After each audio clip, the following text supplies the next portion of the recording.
Bonjour, bienvenue sur la construction du réseau de Wissenheim et de son extension. Aujourd'hui, une vidéo un petit peu particulière parce qu'elle va être divisée en deux parties. La première partie, ça va être des réponses à des questions qui ont été posées dans les sections commentaires des vidéos précédentes, ainsi que des remarques. Et je trouve que c'est plus intéressant de répondre comme ça, sur ce format, qu'à l'écrit, pour pouvoir développer un petit peu le propos. La deuxième partie sera la suite du chantier sur les talus de la tranchée de Somniculus, donc qui se trouve au-dessus de la tête de lit.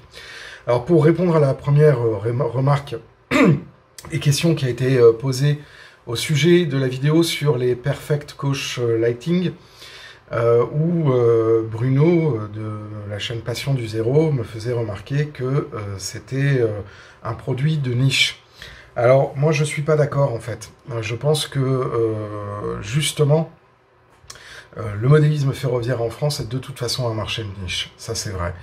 Mais il y a aussi beaucoup de gens qui ne font pas de scénographie parce qu'il n'y a pas de possibilité intuitive de pouvoir le faire, je pense, de scénographie lumineuse. Et ce genre de produit, et c'est ça qui, moi, m'intéresse énormément, et c'est pour ça que je suis très heureux de pouvoir faire un partenariat avec Ultimate Model et donc être prescripteur de leurs produits à travers les vidéos dédiées à ce produit sur les chaînes YouTube, en vous fournissant des liens de réduction, 10% de réduction, parce que justement, je trouve que ce genre de produit apporte pratiquement une solution clé en main, plug and play, vis-à-vis d'une problématique auquel on se retrouve tous, tôt ou tard, confronté quand on a envie d'avoir un peu plus de précision et de décor dans ces voitures. Moi, je me rappelle, il y a 15 ans, ou même 20 ans, quand on parlait d'éclairage à l'intérieur des voitures, il y a beaucoup de gens qui disaient « Ouais, ça ne sert pas à grand-chose ». Maintenant, on tend à aller vers ce genre de modification de son matériel. L'autre chose aussi, c'est que quand on fait ces installations avec des gros bidouillages, etc., on a toujours le risque d'avoir des problèmes d'endommager son matériel roulant. Or, là, on a une électronique qui est complètement étudiée pour avoir le moins d'impact possible, notamment sur la dissipation thermique, dans un environnement très confiné. Donc moi, je trouve que cette solution-là, elle est novateur parce qu'elle apporte des solutions à une problématique qui, à l'heure actuelle, était très très peu abordée dans le modélisme ferroviaire, parce que, justement, on n'avait pas ça à notre disposition. Donc, d'un côté, la digitalisation de nos réseaux, qui aussi sont des marchés de niche d'une certaine manière, apportent de plus en plus de fonctionnalités, et maintenant, on avait quand même un parent pauvre, qui était l'éclairage intérieur des voitures, et je trouve que cette solution est intéressante pour ça. Voilà. Donc, moi, quand je compare aussi, et que je vois un peu les différents modélistes au niveau européen, je constate que certes, en France, il n'y a pas encore énormément de gens qui font de la scénographie lumineuse avec les évolutions jour-nuit, etc. Je constate que dans certains pays, notamment en Allemagne, mais pas que, en Suède aussi, ces scénographies lumineuses sont très très pertinentes et très intéressantes. D'autre part, je vous en avais parlé dans une vidéo ici de de mon doute vis-à-vis de certains grands réseaux ou de certaines attractions comme Miniature Wonderland ou Mini World de Lyon. Il faut savoir que ce genre d'attraction et ce genre de réseau pourrait être intéressé avec ce genre de produit. Donc moi je trouve que c'est très très intéressant, au contraire, d'en faire la promotion et de montrer que maintenant il y a des produits sur le marché qui existent et qui sont fiables et qui sont intéressants. Alors bon, là moi je me fais pas forcément le commercial, mais plutôt le prescripteur d'Ultimate Model, parce que moi je suis très emballé par ce produit et j'ai vraiment hâte de le tester sur le réseau et sur la partie fonctionnelle du réseau et sur un convoi moderne pour l'instant, mais ça m'ouvre des perspectives qui sont énormes, notamment moi avec mes problématiques d'éclairage de mes CIWL, parce que effectivement, comme je lance la commercialisation en petite série des planches d'aménagement que j'avais faites, dont je vais reparler dans les prochaines vidéos, parce qu'il y a une voiture de la CIWL, la 3544, que je vais équiper avec les aménagements intérieurs et je vais en faire une vidéo. Au même moment, il va y avoir le site wissenheim.fr sur lequel vous pourrez trouver ces planches. Donc moi, ça m'intéresse. Tout ce qui me permet d'augmenter la scénographie et l'aspect vivant m'intéresse énormément.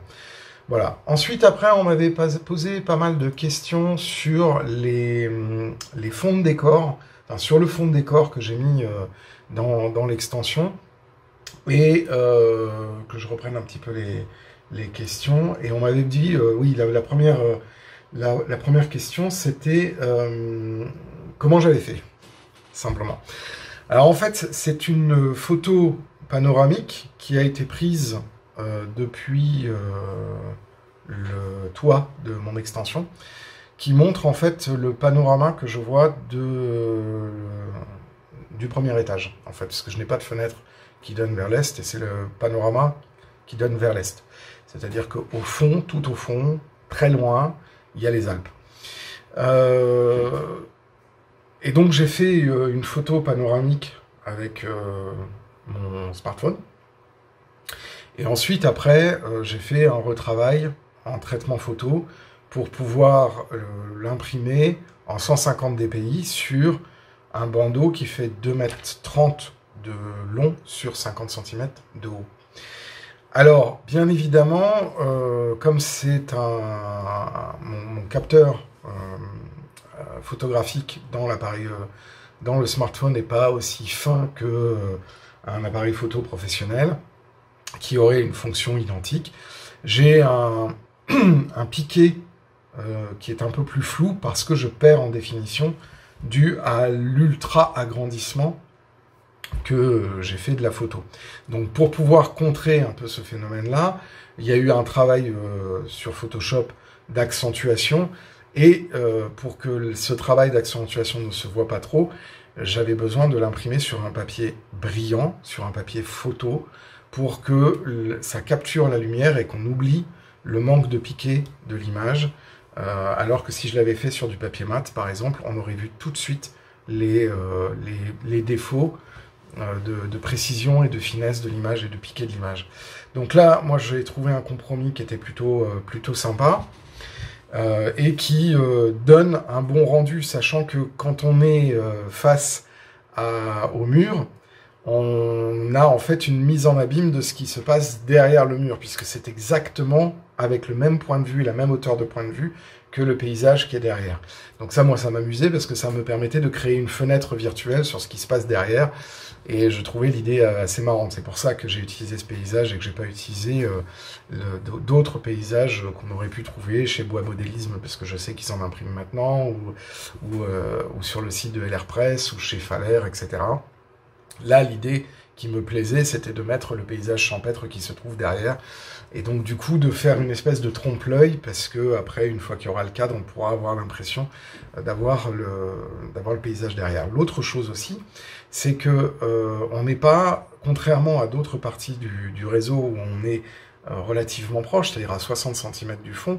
Là, comme il y a le lit, on est à 2 mètres 20 de l'endroit où le train circule et où est le fond. Donc du coup, la perte, entre guillemets, de qualité et de piqué de l'image est compensée par la distance de l'observateur par rapport au réseau. Parce que, en règle générale, on n'est pas sur le lit pour regarder le train passer.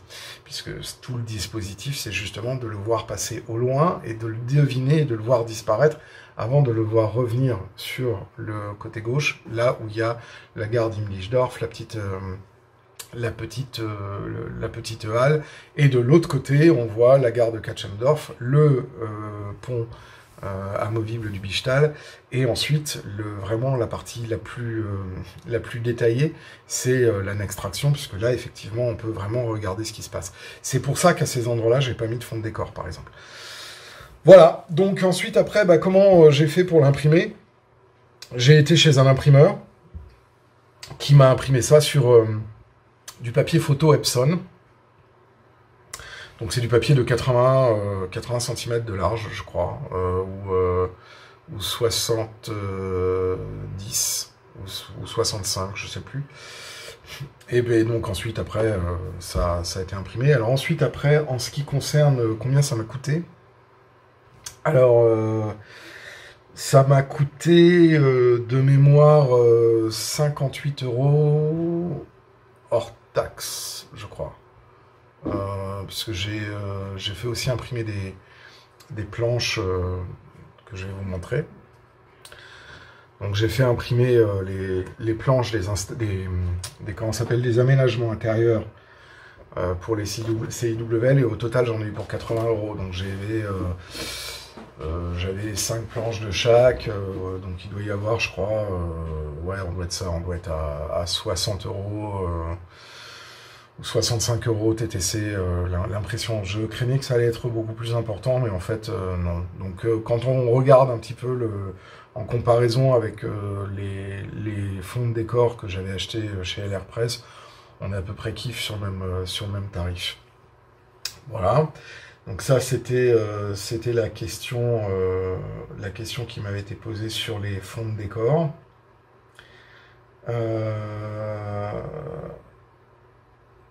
Ensuite, après, il y avait une question qui m'avait été posée en ce qui concerne un artisan qui fait des passages à niveau années 60 en HO. Alors, je veux pas te dire de bêtises, mais je crois que de mémoire, PN Sud en fait. Mais c'est vrai que je me suis jamais véritablement penché sur la question, parce que j'avais là le passage à niveau qui va être juste à côté de l'embranchement privé, ça va être un passage non gardé. Donc moi je fais pas d'animation de barrière, il y aura pas de barrière, il y aura simplement des planches de passage avec 2 croix de Saint-André. Donc je sais pas très bien, je crois que c'est Laurent PE qui m'avait posé cette question, et je ne sais pas très bien quoi te répondre, parce que c'est pas un produit qui pour l'instant m'avait inquiété, donc je n'avais pas véritablement regardé ce qu'il en était à ce sujet. Alors maintenant, en ce qui concerne le BV de Volgelsheim, c'est qui se trouve effectivement dans l'extension et qui va porter le nom de Katchendorf. Pourquoi pour l'instant il n'est pas terminé? Parce que je suis en train de faire un aménagement intérieur qui reprend à 80% la réalité et 20% de choses que j'ai modifiées pour mes besoins à moi. Et donc l'objectif, c'est de faire comme avec les voitures de la CIWL, c'est de faire des planches à découper en format A4 de chaque mur, enfin sur les planches de mettre par exemple la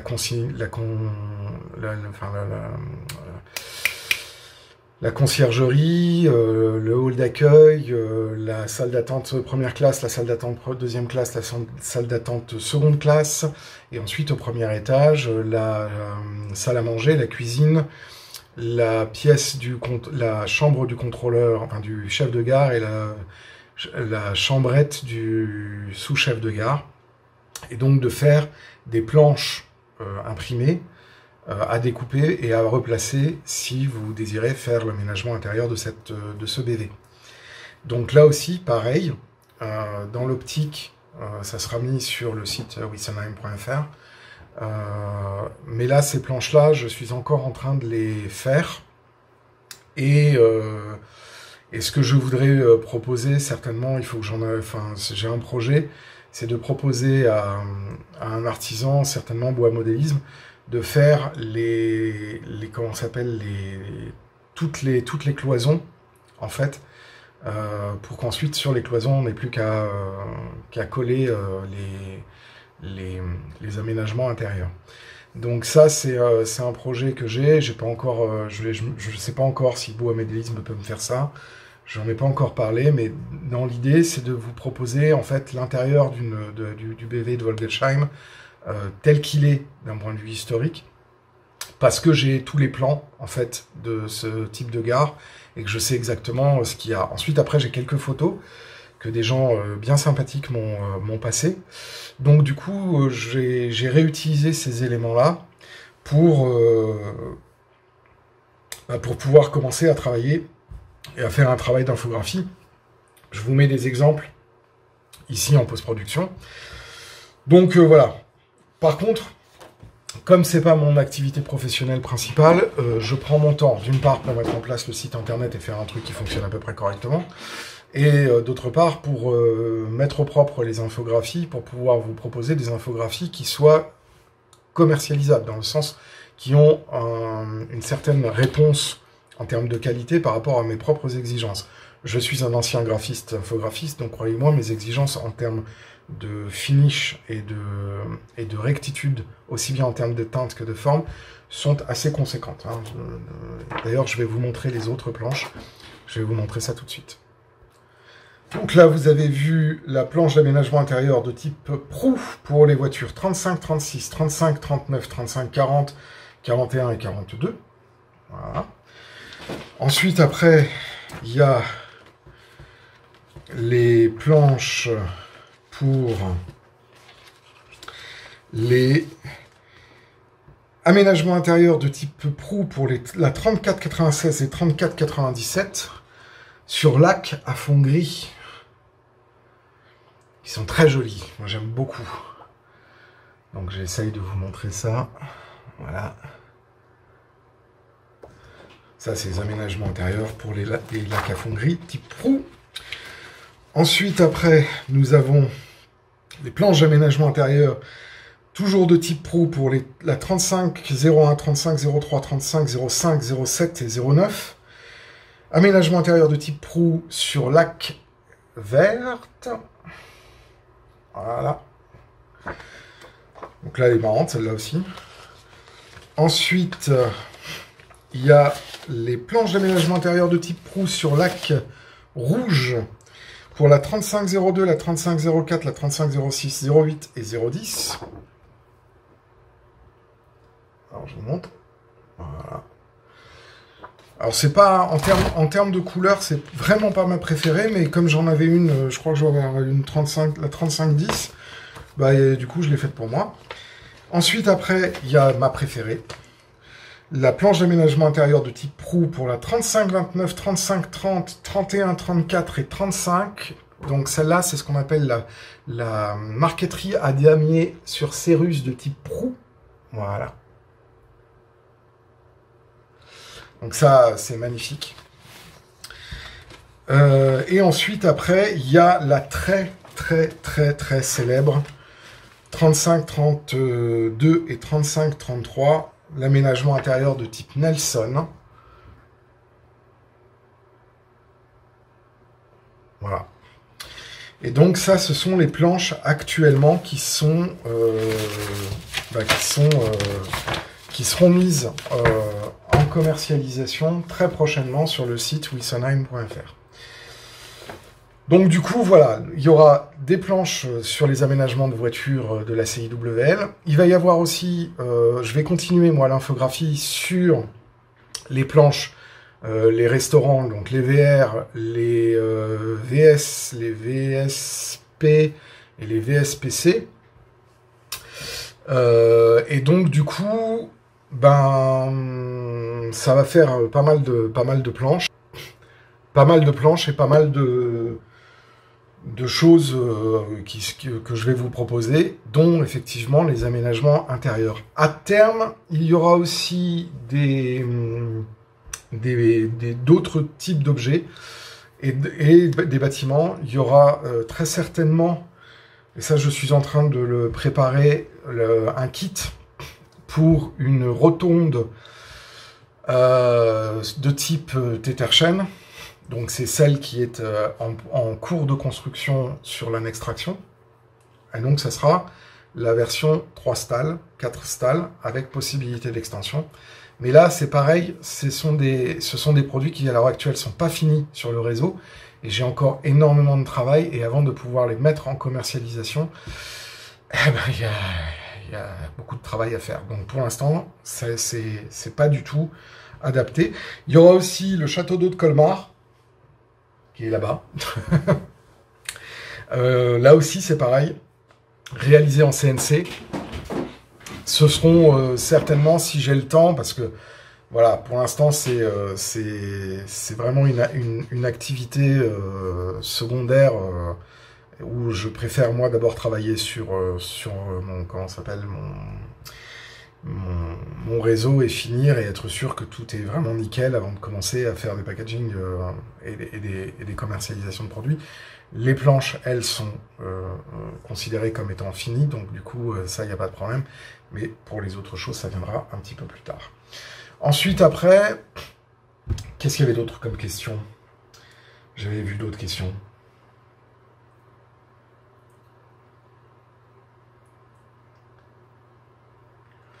Ah oui, pourquoi je ne suis pas sur Instagram? Parce que j'ai pas le temps, en fait. Et que y a déjà le forum de Loco Revue où j'ai un post, et puis la chaîne YouTube, et puis la page Facebook. Et puis bientôt, il va y avoir le site wissonheim.fr qui va être mis en route. Donc, du coup, voilà, j'ai pas vraiment l'intention de commencer à m'étendre, parce que ça prend beaucoup de temps, hein, mine de rien. Est-ce que je vais faire d'autres vidéos de patine? Bah oui, bien sûr. Je vais faire notamment, j'ai toutes les UICY à patiner. Et puis ensuite, après, j'ai plein de choses dans le décor, donc je vais encore faire plein de patines. Là, j'en ai fait un petit peu, j'ai fait le wagon Tombreau parce que mon ami PSX avait fait une proposition de patine et j'étais pas tout à fait d'accord avec sa proposition, en toute amitié. Et puis je m'étais dit, tiens, je vais me lancer un challenge et je vais faire une proposition. Alors ça faisait longtemps que j'avais pas utilisé l'aérographe, donc j'étais un peu rouillé, mais je trouve que le résultat est plutôt pas mal. Et voilà, donc oui, il y aura d'autres vidéos sur le... Et cette fois-ci, qui seront plus didactiques. Je vais faire un peu moins de time-lapse. Mais le problème, c'est que moi, je travaille très très lentement. Donc il y a des fois, je suis obligé de faire des time-lapse parce que il se passe rien à la vidéo, quoi. Donc mettre une vidéo qui va vous faire 1h, un quart, où je suis obligé de faire des coupes comme un malade parce que il peut y avoir 2 minutes où je suis en train de réfléchir à une teinte, à une couleur. C'est pas intéressant visuellement parlant, donc du coup les timelapse c'est bien parce que ça permet de compresser ça sur un format qui est regardable. Or je sais très bien, en regardant les statistiques sur la chaîne, que une vidéo de plus de 10 minutes, donc là celle-là elle fait déjà 23 minutes, bah, elle va pas être regardée jusqu'en entier, donc voilà. D'ailleurs, vu le temps de cette vidéo, je pense que je vais faire 2 vidéos aujourd'hui. Et que cette vidéo-là va devenir une vidéo de questions-réponses, et que la vidéo sur le ballon enfin sur la tranchée de Sonniculus, sur le travail du jour, ça sera une autre vidéo parce que ça sert à rien de faire des vidéos de 3 heures, elles seront pas regardées, donc ça n'a aucun intérêt. Ah oui, l'autre question, on m'a posé la question de quel était l'appareil dans lequel je faisais tremper mes bidules d'aérographe. C'est un bac à ultrasons et qui est là, ici, hop, de l'autre côté, là, tac. Enfin, il est remisé là pour l'instant. En fait, le bac à ultrasons est utile pour décoller les micro-particules de peinture qu'on n'arrive pas facilement à avoir par abrasion, c'est-à-dire par nettoyage avec les goupillons, etc. Alors, vous avez vu que moi, je ne mets pas dans le bac principal, mais je le mets dans du nettoyant pour aérographe. Donc, genre ça. Hein, donc ça, c'est du Airbrush Procolor Ansa. Régénérateur, détergent, nettoyant, airbrush et détergent. et je le mets dans un verre qui lui-même est dans de l'eau légèrement savonneuse. Comme ça me permet d'éviter d'abîmer en fait la cuve du nettoyeur à ultrasons, et de toute façon ça fait le même effet. Simplement, il faut le mettre un peu plus longtemps. Voilà. Donc ça, c'était la question sur le bac à ultrasons.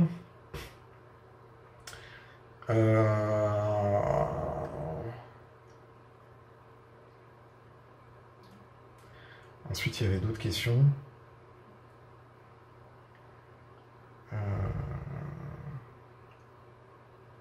Oui, est-ce que je vais faire une vidéo d'analyse matérielle pour la CC 72030 que va sortir Rocco très prochainement? Alors, pourquoi pas? Pourquoi pas? La vidéo que j'avais fait sur la 150Y3 avait reçu une certaine audience. Donc pourquoi pas, on pourrait faire une analyse comment ça s'appelle, des pièces détachées. Après, c'est vrai que moi, je suis pas un spécialiste des diesels, donc j'ai pas d'éléments de comparaison. Là, ce qui était intéressant, c'est que les familles des 150 décapodes d'origine allemande partagent des plateformes communes. Donc du coup, c'est intéressant de voir comment, dans une optique de maintenance des locomotives à vapeur du parc que j'ai, je pouvais l'insérer, et comment elle avait certaines pièces qui étaient communes avec la 150Z. C'est pour ça que ça m'intéressait, d'autant plus que ça terminait un peu le cycle sur l'entretien périodique et l'indisponibilité périodique pour entretien et réparation des deux 150Z, la 011 et la 095 que j'avais filmé. Alors après, on m'a posé la question de pourquoi j'ai fait aussi pareil en accéléré. Bah là, encore une fois, le démontage d'une locomotive à vapeur, ça prend... Et sa maintenance, ça prend 3 heures au minimum, et bien plus longtemps quand on a un problème de pièces détachées. Là, la 0,50, à cause du fait que le décodeur a cramé, bah, du coup, elle est toujours démontée. Ce qui, d'ailleurs, a tendance à m'énerver à très grand rendement. Donc, moi, je vais certainement racheter un autre décodeur dans les jours qui viennent pour finir de la monter. Je mettrai, par contre, peut-être pas un décodeur micro, mais un décodeur normal. Voilà, parce que j'aime pas l'avoir démonté comme ça, et ça me saoule, quoi. Mais voilà, est-ce que je pense faire d'autres digitalisations? Bah oui, alors déjà, il y a, dans les termes des choses qui vont arriver très prochainement, j'en avais déjà parlé dans une vidéo précédente, il y a la 230K baleine qu'il faut que je continue, et il y a la rame sur pneu d'Est-Model, la 230K est aussi une locomotive Est-Model, à continuer de monter. Alors, j'avais pas fait de vidéo sur le début du montage, donc du coup, on va prendre un petit peu le montage au milieu, mais vous allez déjà voir pas mal de choses sur ces deux modèles qui sont vraiment très sympas. Et il y aura ensuite, après, d'autres locomotives. Il y a l'entretien de la 231E26 qu'il faut que je fasse, parce que là, il va falloir que je la démonte intégralement. Et il faut que je le fasse. Mais là, pour l'instant, j'ai pas le temps. Et puis, en plus, pour l'instant, j'ai pas beaucoup fait tourner les trains. Donc, il va y avoir beaucoup de travail de remise en route. Là, très prochainement, je vais aussi avoir pas mal de câblage à faire pour finir de câbler l'hélice nord et rendre opérationnel le transit entre l'hélice nord et l'extension. Donc ça va être un travail qui va être fait dans les semaines qui viennent, mais ça, c'est pas très facile à filmer, donc voilà. Bon, et bien écoutez, je pense qu'on va arrêter, parce que là, on est déjà à 30 minutes, sur les réponses aux différentes questions que vous m'avez posées. Encore merci de suivre l'activité de la chaîne. Du coup, La vidéo ça va être coupé en deux et le reste de la vidéo sera diffusé un petit peu plus tard. C'est sur la construction et la suite de la construction du décor sur la tranchée de Somniculus. D'ici là, je vous souhaite à toutes et à tous une très bonne journée, une très bonne semaine, peu importe le moment où vous regardez cette vidéo. N'hésitez pas à vous abonner à la chaîne si ce n'est pas déjà fait, à nous mettre un petit pouce vers le haut, ça nous fait plaisir et ça permet d'augmenter le référencement. Et je vous dis à très bientôt pour d'autres vidéos sur la chaîne de la construction du réseau.